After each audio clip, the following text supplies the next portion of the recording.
Welcome back to wagertalk.com. Baseball handicapping. We're breaking down some theories for you. Brian, got an angle I want to talk to you about, and this is one where a lot of people, when I bring up stuff like this, wants to just make their heads explode. I know all of our sabermetric friends right now, whenever we talk about this next one, they're going to just want to scream. But baseball days of the week. You know, as the season develops, and a lot of times, and I'll put it in when I do the betting first look, or, you know, in my write-up on a game, I'll say such and such team is 6-2 on Tuesdays. And people will say, I don't give a rat's ass about them being 6-2 on Tuesdays. Do you put any credence in those kind of stats at all? Well, for the most part, I agree with everybody that gives you the hard time on something like that if you were to say it. But there are a few things I want to look at. I want to look at why are they 6-2 on Tuesdays?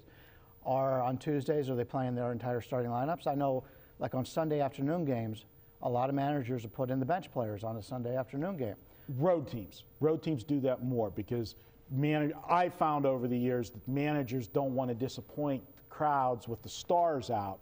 The best day for that, notoriously, is the Thursday getaway games.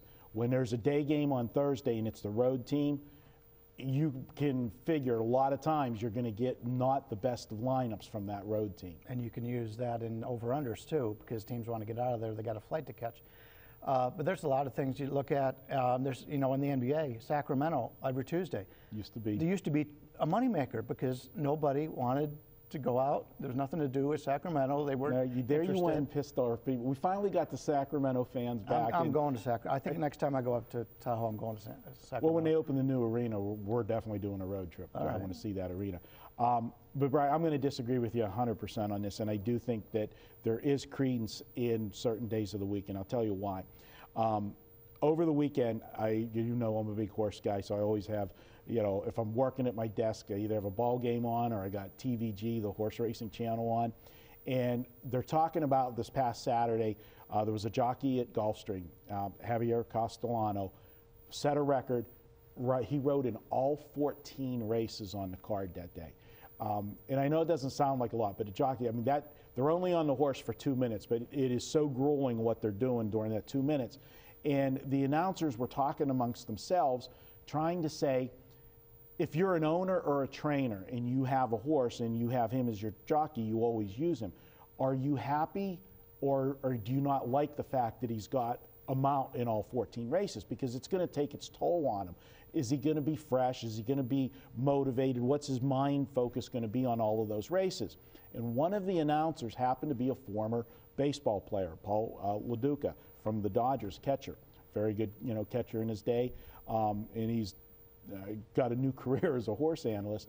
But he spoke up and said, if the guy's on a 12-5 claimer, and he's also in another race where he's riding in a stake race for $1 million, absolutely he's not going to have the same intensity level, the adrenaline flow. And he said right on the air, he said, if we were playing, and he had to pick on my Pittsburgh Pirates, he said, if we were playing on the Pittsburgh Pirates in Pittsburgh on a Tuesday night, and this is when the Pirates weren't good, he says, my adrenaline level was nowhere near where it would be if I'm playing on a Friday night against the Giants.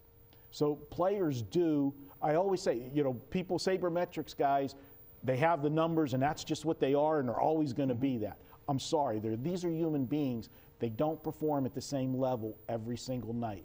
There's some days they're going to bring 110%. There's other days they're going to mail it in and maybe be playing at 80%. Well, you're not playing the Pittsburgh Pirates every Tuesday night. So it all averages out of the course of the season. But I do agree, there are certain times where you obviously have the more emotion. I've actually charted based on attendance. Being from Cleveland, where we didn't get many times where people go to the games back in the olden days, and I wanted to see how Cleveland did when they would get a lot of people, because you would figure the players would want to try harder. And certain times they don't perform well. Sometimes they do. It's something else you can chart. Well, it's a great segue for me because I actually was having dinner on Monday night with our buddy Gil Alexander. He does the Megapod that I do every year. And I told him several years ago, now the Pirates are relevant again, but when the Pirates weren't relevant, I told him, look at the Pirates on Saturday night at home. They do well. They were playing at 600 baseball for a couple years. And the reason for that was it's the only time they got a crowd. Because what they ended up having on, because they weren't good, Saturday nights they always had some kind of giveaway, whether it was fireworks, a concert after the game, bobblehead night, t-shirt night, whatever.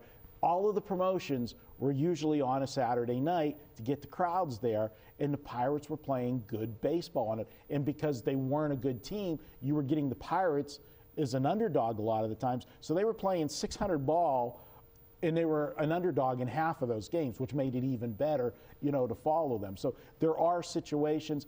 And the other one I'll say to you, I'm leery. I'll look for, you know, I don't like to lay big favorites. That's not, in baseball, you're going to get carried out on a stretcher if you do that on a regular basis. There's spots to do it, but not on a regular basis. I like to look at dogs. One of the places to look for live dogs for me is those Monday and Tuesday games. Like you said, you just finished a weekend series. And if it was a weekend series, if the Dodgers and the Giants played, and the Dodgers are flying, you know, to play, you know, Florida, you know, when they weren't good or something, they're not going to be as excited about starting that series as they would be if they were going to another, you know, a contender or good team. And I will look at dogs, big dogs in those situations, because teams could be flat on those coming off those travel days in the early part of the week. But if they lose one of those, if a team's a 180 favorite on Monday and loses the game, and they're a 180 favorite on Tuesday, you know, comparable type pitcher, I would be more apt to maybe consider a bigger price after the loss, because then you got their focus because they did drop the game the day before. I'm not as concerned about the day of the week. I'm more concerned about the travel situations. I'm doing some work right now on going in and out of Colorado, because if you've got Colorado on your schedule and you're in a slump, you just can't wait to get to Colorado, and it obviously changes your swing. I'm doing some. I thought you were saying a different reason to get to Colorado. If you're in the slump. That's a good point. Yeah, you know. I didn't think of that. Are you making a trip soon? All right. So I think that you can't just totally dismiss it. There is some credence. Just saying a stat because of it, look deeper into it and see what the reason is. But there are some valid reasons why some teams may perform better or worse. And let's face it, the weekend crowds are always going to be bigger than a Monday or a Tuesday game. That's just the facts. All right, there you have it. First 5 innings that was the last video. Team records day of the week. We got too much baseball. It's baseball overload this week on the videos. Opening day on Monday. Don't forget, you can save $545. Just use that coupon code MLB 545 if you want to get the season. And don't forget, Tuesdays, all season long, $2 Tuesday. We do it all year, all sports. One capper, one play. You'll get his best bet for just $2. Tune in every Tuesday to see who it is. That's it for this video. We'll be back. We're going to do some previews. National League, American League, who are going to win the divisions. We'll find out who Brian likes and I like next. WagerTalk.com.